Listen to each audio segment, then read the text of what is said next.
Hi hello welcome to our channel. నేను మీ శ్రీ. ఈరోజు మనం చెప్పుకోబోయే కథ ప్రియనేస్తాం పార్ట్ 39. కథలోకి వెళ్ళే ముందు లైక్ చేయడం మర్చిపోకండి ఫ్రెండ్స్. చెప్పండి, ఏం చేశారు మా నాన్న?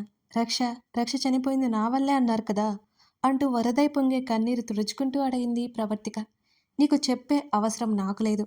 ఆమె స్ట్రెస్ ఫీల్ అవుతుందని మాట దాటవేసే ప్రయత్నం చేశాడు అర్జున్. ఆమె దగ్గర అతను సీరియస్నెస్ మాత్రమే చూపించగలడు. అదే పద్ధతిలో ఆమెను ఏమార్చడానికి అతను ప్రయత్నం చేస్తున్నాడు.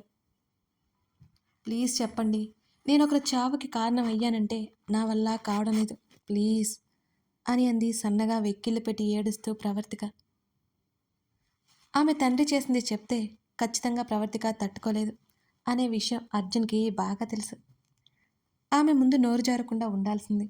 అతనికి తెలియకుండానే ఆమె మీద కన్సర్న్ ఏర్పడింది. చూపిస్తున్నాడు కూడా అర్జున్. ఎవరు ఎడిపోతే ఏంటి అని మారిపోయిన అర్జున్ ప్రవర్తిక పట్ల అలా అనుకోలేకపోతున్నాడు కూడా. ఒక్క అడుగు అర్జున్ దగ్గరికి వేసి, ప్లీజ్ ఈ భారం నేను మోయలేకపోతున్నాను. నాన్న నాన్న ఏం చేశారు? మా నాన్న చాలా మంచివారు, ఏదో పొరపాటు జరిగిందండి అని ఆమె అనగానే అప్పటి వరకు ఆమె మీద ఉన్న జాలి కోపం మాగా మారి వెంటనే ఆమె వైపు తిరిగి చురుగ్గా చూశాడు అర్జున్. ఆమె రెక్క పట్టుకొని, ఏం చేశాడు తెలుసా? నీ బాబు ఏం చేశాడో తెలుసా? చెప్తే తట్టుకుంటావా అని కళ్ళు చిన్నగా చేసి మరీ అడిగాడు అర్జున్. ఆమె ఆరోగ్యం దృష్ట్యా అతను చెప్పాలి అనుకోలేదు, కానీ చెప్పేలా పరిస్థితి మారుతుంది. తట్టుకుంటాను అని భయపడుతూ చెప్పింది ప్రవర్తిక. ఇప్పుడు నీ బాబు ఎక్కడున్నాడో తెలుసా? నేను నీకోసం వచ్చాను కదా, అప్పుడే నీ బాబుని జైలుకు పంపించి నీ ఊరు వచ్చాను. వాడు నా కళ్ళ ముందే ఉంటే అక్కడే చంపేసేవాడిని. నీ అన్న బ్రతిమాలితే నీ బాబుని వదిలేశాను అని గట్టిగా చెప్పాడు అర్జున్. ఆశ్చర్యంగా చూసింది ప్రవర్తిక అతని వైపు. అంటే అన్నయ్యకి కూడా తెలుసా? తెలిసి కూడా నా దగ్గర ఏమీ తెలియనట్టున్నాడు. నాన్న వల్ల ఇది జరిగింది. అన్నయ్య కూడా మౌనంగా ఉన్నాడంటే చాలా పెద్ద తప్పు జరిగి ఉంటుంది. అందుకే ఈయన జీవితంలోకి వెళ్ళమని చెప్పారు అన్నయ్య. కానీ అన్నయ్యకి ఏం తెలుసు? తను నాతో మాట్లాడకముందే ఈయన్ని నా భర్తగా మనసులో దాచేసుకున్నానుగా అనుకుంటూ కన్నీరు కార్చింది ప్రవర్తిక. నీ బాబు చేసిన పని నీకు తెలియకపోవడమే మంచిది. ఇక నుంచైనా నన్ను వదిలే. నేను నీ విషయంలో పొరపాటు చేశాను. నేను ఎవరి గురించి ఆలోచించాల్సిన అవసరం నాకు లేదు. నువ్వు నా ఫ్రెండ్ చెల్లెలివి, అందుకే నీ గురించి ఆలోచించాను. వీలైనంత త్వరగా నా దగ్గర నుంచి వెళ్ళిపో. నీకు ఎలాంటి అడ్డంకులు లేవు. ఇంకోసారి మనం భార్యాభర్తలంగా ఉందామనే మాట నీ నోటి నుంచి రాకూడదు, గుర్తుపెట్టుకో. నా రక్షని మర్చిపోవడం అనేది నా ఊపిరున్నంత వరకు జరగదు అని గట్టిగా అన్నాడు అర్జున్. విసురుగా ఆమెను వెనక్కి తోసేశాడు అతను. అతనితో చాలా మాట్లాడాలని ఉన్నా ఇప్పుడు అతను కన్విన్స్ అయ్యే పరిస్థితిలో లేడు అని ఆమెకు తెలుసు. ఇంకా మాట్లాడి అతనికున్న మనశ్శాంతిని పోగొట్టాలి అని ఆమె అనుకోలేదు. వెంటనే అతను తలుపు వైపుకు నడిచాడు. గదిలోకి వెళ్తూ అతన్ని చూసిన ప్రవర్తిక, ఎక్కడికి వెళ్తున్నారు అని అడిగింది. మళ్ళీ ఆమెకి ఏమి ఇబ్బంది వస్తుందో అని ఆలోచించి ఆమెకి ఏ సమాధానం చెప్పకుండా హాల్లోని సోఫాలో పడుకొని కళ్ళు మూసుకున్నాడు అర్జున్. భోజనం చేశారా అని అడిగింది. మాట్లాడలేదు అతను. నేను కూడా చేయలేదు, నాకు ఆకలిస్తోంది అని అంది ప్రవర్తిక. అతని నుండి సమాధానం రానేలేదు ఆమెకి. కళ్ళకు చేతినడ్డిపోని అడ్డుపెట్టుకుని కళ్ళు మూసుకుని ఉన్నాడు అర్జున్. మరోసారి పిలిచింది. అతను పలకలేదు. అతను చాలా బాధపడుతున్నాడని ఆమెకి అర్థమైంది. కింద కూర్చొని సోఫా కానుకొని అతన్నే చూస్తుండిపోయింది ప్రవర్తిక. రక్ష చనిపోయిన తర్వాత తట్టుకోలేని వసుంధర మంచానికే పరిమితమై ఈ లోకంతో సంబంధం లేనట్టు మారిపోయింది. కృష్ణమూర్తి జీవోత్సవంలా బ్రతికాడు. అర్జున్ బ్రతుకుతున్నాడంటే బ్రతుకుతున్నాడు. వసుంధర కోసం, కృష్ణమూర్తి కోసం అన్నీ మర్చిపోయినట్టు అతను నటిస్తున్నాడు తప్పితే నిజానికి అతను రక్షని మర్చిపోని క్షణమే లేదు. ఇప్పుడే వసుంధర బాగవుతోంది. ఇప్పుడు మళ్ళీ ఆమెకు ఇబ్బంది కలిగేలా ఏమీ మాట్లాడకూడదు. అందుకే ప్రవర్తిక గురించి చెప్పలేకపోతున్నాడు అర్జున్. అతనికి మెల్లిమెల్లిగా నిద్ర పట్టింది. ఉదయాన్నే కళ్ళు తెరిచిన అర్జున్కి తలంతా భారంగా అనిపించింది. కాఫీ తాగాలనుకున్నాడు. ప్రవర్తిక కాఫీ అర్జున్కి తెలియకుండానే నచ్చేసింది. రక్ష పెట్టిన కాఫీ కూడా అదే రుచి. అటు ఇటుగా ఉంటుంది అర్జున్కి. ప్రవర్తిక అతనికి కనిపించలేదు. లేచి పాలు స్టవ్ మీద పెట్టి ఫ్రెష్ అవడానికి రూమ్లోకి వెళ్ళాడు. పాలు పెట్టిన విషయం మర్చిపోయి నిదానంగా ఫ్రెష్ అయ్యి అతను బయటకు వచ్చాడు. అమ్మా అని కిచెన్ నుంచి ప్రవర్తిక అరిచిన శబ్దానికి కిచెన్ వైపుకు పరుగు పెట్టాడు అర్జున్. చేతిని పట్టుకుని ఊదుకుంటూ ఉంది. అతనికి అర్థమైంది గిన్నె పట్టుకుని చెయ్యి కాలింది అని. మంట తట్టుకోలేక ఆమె కళ్ళల్లో నీళ్లు వచ్చాయి. వెంటనే టాప్ కింద చేతిని పెట్టి మరో చేత కళ్ళు తుడుచుకుంది ప్రవర్తిక. హేయ్ స్టాప్ అని గట్టిగా అరిచాడు. అతను అలా అరవగానే ఉలిక్కిపడి చూసింది ప్రవర్తిక. వెంటనే అతని చేతిని పట్టుకుంది. వెనక్కి పెట్టుకుంది. మరో చేత్తో కళ్ళు తుడుచుకుంది ఆమె. ఏమైంది అని అడిగాడు అతను అడుగు ముందుకు వేస్తూ. తల అడ్డంగా ఊపింది. చేతిని చూపించు అన్నాడు గంభీరంగా. మెల్లిగా చేతిని ముందుకు పెట్టి తల దించుకుని వేళ్ళంచులు ఎర్రగా కమిలిపోయున్నాయి. బుద్ధుందా నీకు?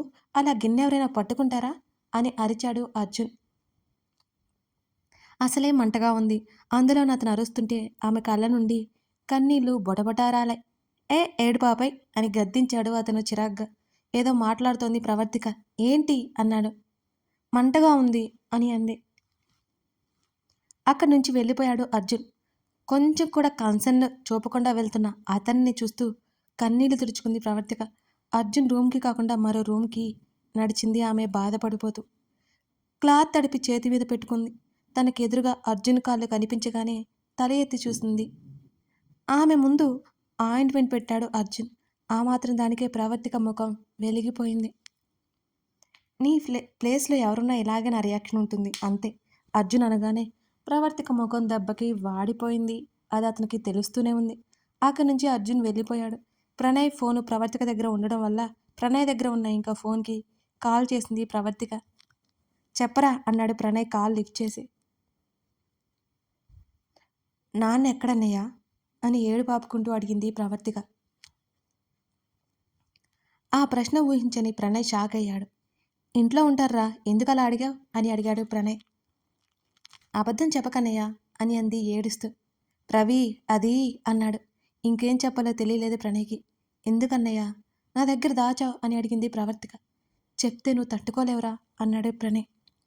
అంతగా ఏమి చేశారు నాన్న అని అడిగింది వణికే గొంతుతో. నేను వచ్చిన తర్వాత వివరంగా నీతో మాట్లాడతాను. నువ్వు అర్జున్ అడిగి డిస్టర్బ్ చేయకు. వాడి మనసేం బాగోలేదు అని అన్నాడు ప్రణయ్. ఇప్పుడు కొత్తగా బాగోపోవడానికి ఏముందన్నయ్య? ఆయన ఎప్పుడు ఒకేలా ఉంటారు కదా అని దుఃఖం ఆపుకుంటూ అడిగింది. రేపు అర్జున్ పుట్టినరోజురా అని ప్రణయ్ అనగానే అవునా, వాడి పుట్టినరోజు అంటే అసలు ఇష్టం లేదు వాడికి.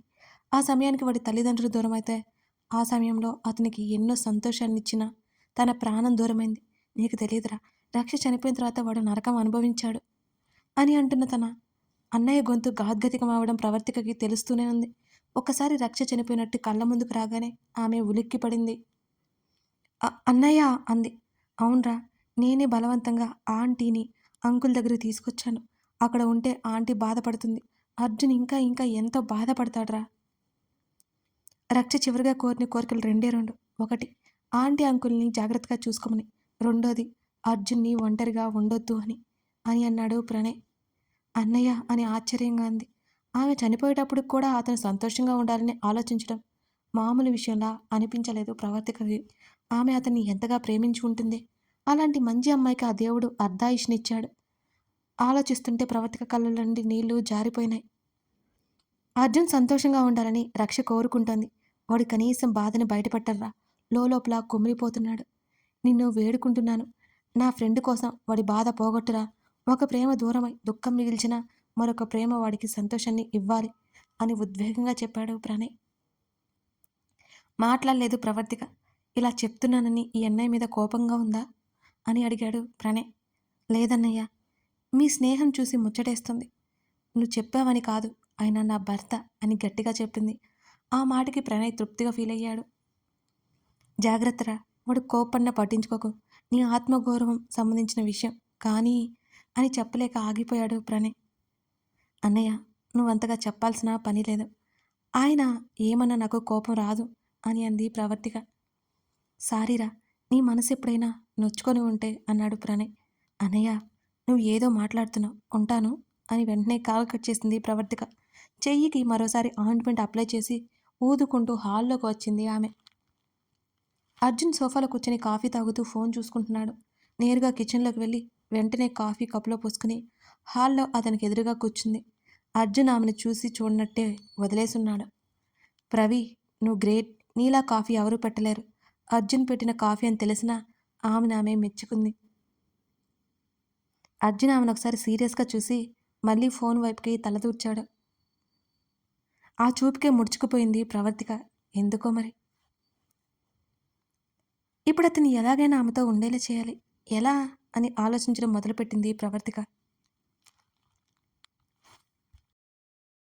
టిఫిన్ రెడీ చేస్తాను అని అతనితో చెప్పి కిచెన్లోకి వెళ్ళింది. పట్టించుకోలేదు అతను. లెఫ్ట్ హ్యాండ్ కాలడంతో రైట్ హ్యాండ్తో టిఫిన్ రెడీ చేసింది.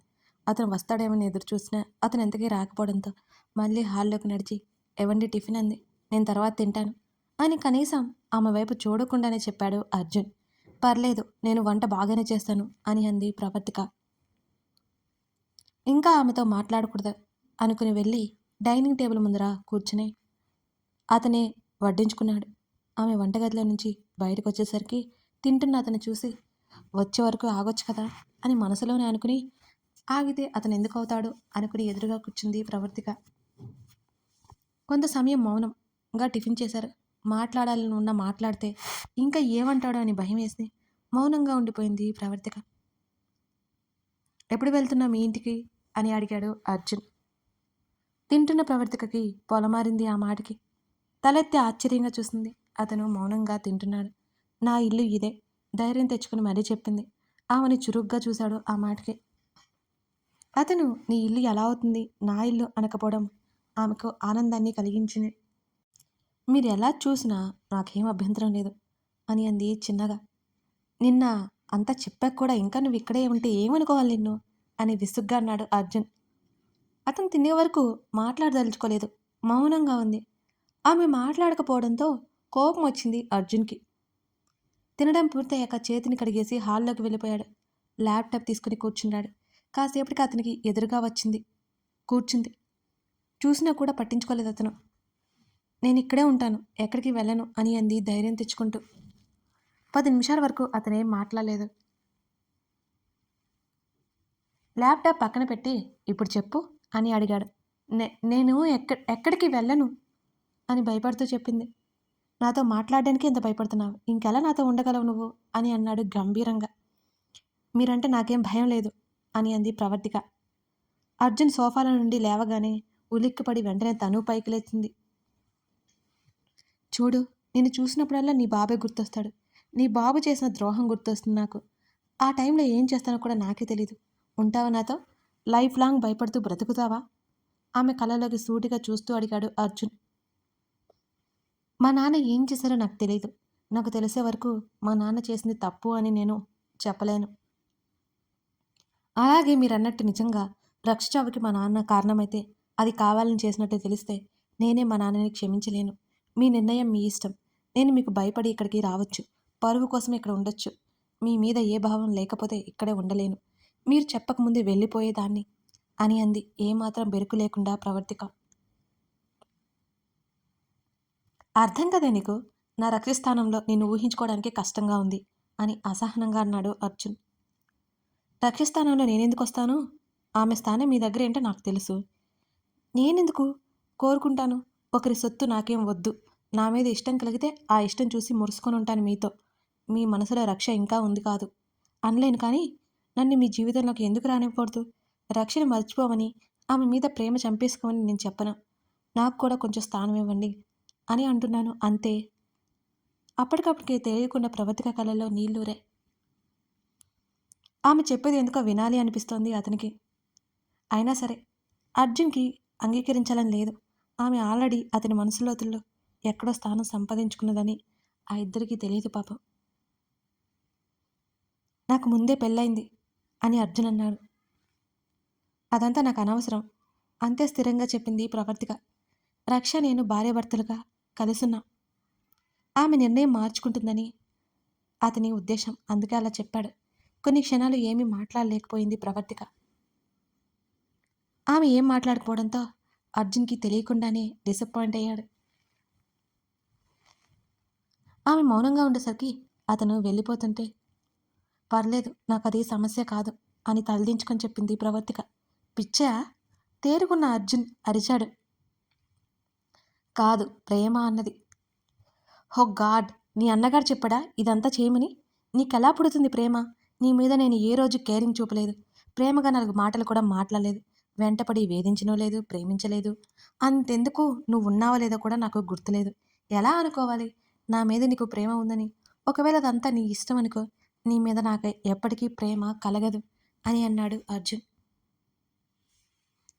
మీరేం ప్రేమించక్కర్లేదు. మీతో ఉండనివ్వండి చాలు. అంతేకాక నాకు మా అన్నయ్య చెప్పిన మాట వాస్తవమే. మా అన్నయ్య చెప్పాడని నేను మిమ్మల్ని భర్తగా అంగీకరించట్లేదు అనుకోలేదు కదా! అని తలదించుకొని చెప్పింది ప్రవర్తిక. ఏం చేయాలి నిన్ను? మనశ్శాంతిగా ఉండనివ్వవా? అని అన్నాడు అర్జున్ అసహనంగా అటూ ఇటూ చూస్తూ. ప్రవర్తిక నుంచి ఏ సమాధానం రాకపోవడంతో ఆమె వైపు తల తిప్పి చూశాడు అర్జున్. ఆమె కింద పడిపోతూ కనిపించింది.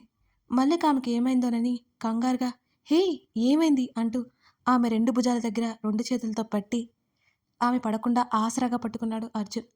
కళ్ళు తిరుగుతున్నాయి అని మెల్లిగా చెప్పింది ప్రవర్తిక. పద అంటూ ఆమె భుజాల చుట్టూ చేతులు వేసి రూమ్ వైపుకి నడిపించాడు అర్జున్. అతని చేతుల్లో ఉండలేక జారిపోతుంటే ఆమె నడుమ దగ్గర అతని చెయ్యి పడగానే ఉలిక్కిపడింది ఆమె. పడకుండా పట్టుకుని మంచం దగ్గరికి లేచాడు అర్జున్. మంచం మీద వాలగానే ఆమె మగతగా కళ్ళు మూసుకుంది. టాబ్లెట్స్ వేసుకున్నావా అని అర్జున్ అడిగాడు. ఆలోపే కళ్ళు మూసుకుని ఉంది ప్రవర్తిక. ఆమె పక్కన కూర్చొని ఆమె చెంపల మీద తడుతూ ప్రవర్తిక కళ్ళు తెరు అంటూ పిలుస్తున్నాడు అర్జున్. కళ్ళు మూస్తూ తెరుస్తోంది ఆమె.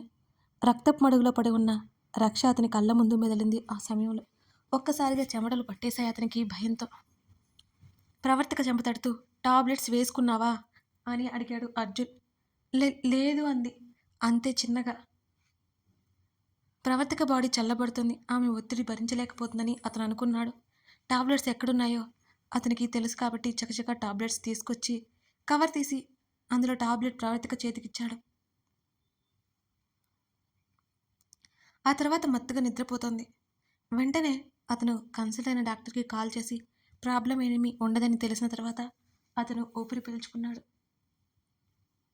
ఆమె చేతిని పట్టుకుని బెడ్ మీద కూర్చున్నాడు. ఆమెను ఎప్పుడూ సరిగ్గా గమనించింది కూడా లేదు అతను. పరీక్షగా ఆమె ముఖాన్ని చూశాడు. అమాయకమైన అందమైన ముఖం. నిజంగానే అమాయకురాలు అనుకోకుండా ఉండలేకపోయాడు అతను. ఆమెనే చూస్తూ అతని చూపులు ఆమె హృదయం మీద ఉన్న పసుపు తాడు మీద పడింది. దాన్ని మెల్లిగా చేతిలోకి తీసుకున్నాడు అర్జున్. ఆమె మెడలో పసుపు తాడు కట్టడం ఇంకా ఆశ్చర్యంగానే ఉంది అతనికి. అదంతా ఒక కలలా అనిపిస్తుంది. ఆ టైంలో ఏదో ఆలోచించి ఏదో చేశాడు. ఆమె విషయంలో ఎంత బాధ కలిగించాడనుకున్నాడు కానీ ఆమెను బాధ పెట్టలేకపోతున్నాడు అతను. ఆమె మీద ఎప్పుడు సాఫ్ట్ కార్నర్ ఉంటుంది అతనికి. ఆమె అంత మొండిగా ఎందుకుంటుంది? నిజంగానే తన్ని ప్రేమిస్తుందా? అర్జున్ ఆలోచనలు అక్కడే ఆగిపోయాయి. ఆమె ప్రేమిస్తుందా నిజంగా? కథ కొనసాగుతుంది. ఇదన్నమాట సంగతి. ప్రవర్తిక స్థిరంగానే ఉంది. మరి అర్జున్ ఆమె ప్రేమకు కరుగుతాడా? లేక రాయిలా ఉండిపోతాడా? తెలుసుకోవాలంటే ఈ కథ చూడాల్సిందే. ఇప్పటి నుంచి ఇంకా ఇంకా ఇంట్రెస్టింగ్గా ఉంటుందండి. అసలు మిస్ చేయకండి. Thank you.